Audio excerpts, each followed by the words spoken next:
2020 में चिराग ने ऐसा किया था, इसीलिए चिराग इस बार भी ऐसा ही करने जा रहे हैं। जिनको मेरी बातों में बगावत दिखाई देती है वो बगावत नहीं है। चिराग का चौपाल एक ऐसा कार्यक्रम है जैसे हम लोग प्रदेश भर में बड़ी सभाएं आयोजित कर रहे हैं। हाल ही में जिस तरीके से केंद्रीय मंत्री चिराग पासवान ने मुख्यमंत्री नीतीश कुमार के सुशासन को लेकर के सवाल खड़ा किया, उसने साफ तौर पे ही कहा जा रहा था कि कहीं 2020 वाले चीजों को चिराग दोबारा से दोहरा ना दे।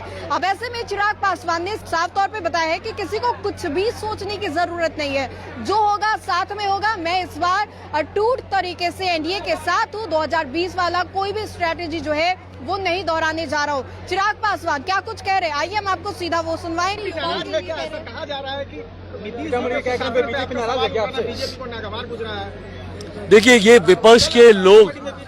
विपक्ष के लोग इस तरीके का भ्रम फैलाना चाहते हैं कि अगर एनडीए में किसी तरीके की दरार आ जाए तो इनकी राह आसान नहीं संभव होने लगेगी। 2020 का इन लोगों ने अनुभव देखा कि भैया अगर एनडीए एकजुट ना रहे, आज जो राष्ट्रीय जनता दल जैसे दल अपने आप को सबसे बड़ा दल कहते हैं, भैया कैसे बड़ा दल बने? अगर उस वक्त भी 2020 में एनडीए एकजुट रहता जैसे आज है, कौन सी सीटें ये लोग जीते? उस सीटों को जीते ना जहां पे चिराग पासवान ने अकेले लड़ने का काम किया। उस वक्त भी यूनाइटेड एनडीए के तौर पे हम लोग चुनाव लड़ते तो ये लोग दहाई का आंकड़ा पार करते करते इनकी सांस फूलने लगती। तो आज भी ये लोग यही सपना देख रहे हैं कि एनडीए में किसी तरीके की दरार उत्पन्न हो जाए। इन्होंने जिनको मेरी बातों में बगावत दिखाई देती है वो बगावत नहीं है, वो मेरी चिंताएं हैं, जो कि समय समय पर मैंने गठबंधन के भीतर रखकर इस बात को सुनिश्चित करने का प्रयास किया कि अगर बिहारियों की चिंताएं हैं तो उसको सम्मान दिया जाना चाहिए। जिस तरीके से अपराध को लेकर बीते दिनों चिंताएं उठी थी, आज पुनः आप देख रहे हैं कि धीरे धीरे वो व्यवस्था नियंत्रित होने लगी है। जिस तरीके से पीछे अपराधियों ने एकदम सर उठाकर तांडव मचाने का प्रयास किया धीरे धीरे, और ये विश्वास मेरे मुख्यमंत्री पर हमेशा रहा है कि उन्हीं के नेतृत्व में ये संभव है। सुशासन बाबू बिहार की जनता ने ऐसे ही उन्हें नहीं कहा, बट हाँ, विपक्ष अभी भी चाहता है कि किसी भी तरीके से एनडीए में कोई दरार दिखे। ये दरार दिखने वाली नहीं है।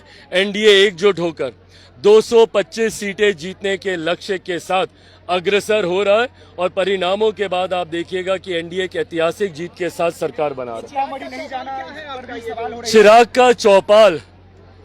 का चौपाल एक ऐसा कार्यक्रम है जैसे हम लोग प्रदेश भर में बड़ी सभाएं आयोजित कर रहे हैं, तो वहीं हम लोग विधानसभा स्तर पर कार्यक्रम आयोजित करें जिसके माध्यम से बिहार फर्स्ट बिहारी फर्स्ट की सोच को जनता तक लेकर जाया जा सके, केंद्र सरकार राज्य सरकार की उपलब्धियों को जनता तक लेकर जाया जा सके। तो हम लोग चिराग के चौपाल के माध्यम से हमारे पार्टी के वरिष्ठ पदाधिकारी साथी सांसदगण इन कार्यक्रमों में सम्मिलित होकर सरकार की नीतियों के बारे में और बिहार फर्स्ट बिहारी फर्स्ट की नीतियों के बारे में चर्चा करने का काम करेंगे।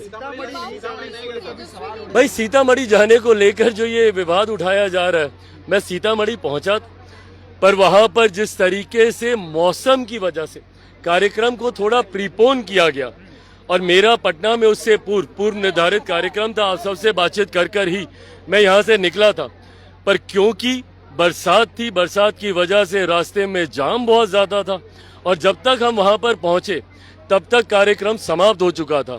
तो ऐसा नहीं है कि हम सीतामढ़ी में थे नहीं।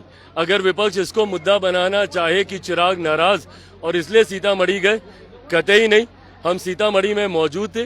कार्यक्रम में पहुंचते तक क्योंकि जाम इतना ज्यादा था बरसात की वजह से, वहां पहुंचने में विलम्ब हुआ, इसीलिए मंच पे हमारी उपस्थिति दर्ज नहीं हुई। पर मैं पुनः बता दूं, चिराग सीतामढ़ी क्यों नहीं थे, चिराग व्यवस्था पे सवाल उठा रहे हैं, ये तमाम बातों के पीछे की सोच वही है कि क्या दरार है गठबंधन में, क्या चिराग, क्योंकि मेरा एक इतिहास भी रहा है भैया 2020 वाला, तो इन बातों को बहुत सहजता से रोल आउट कर दिया जाता है कि भैया 2020 में चिराग ने ऐसा किया था, इसीलिए चिराग इस बार भी ऐसा ही करने जा रहे हैं। कतई ऐसा चिराग नहीं करने जा रहा है। मजबूती से गठबंधन के साथ हम लोग हैं और ये गठबंधन अपने में एक विनिंग कॉम्बिनेशन है और ऐतिहासिक जीत की ओर हम लोग अग्रसर हो रहे हैं।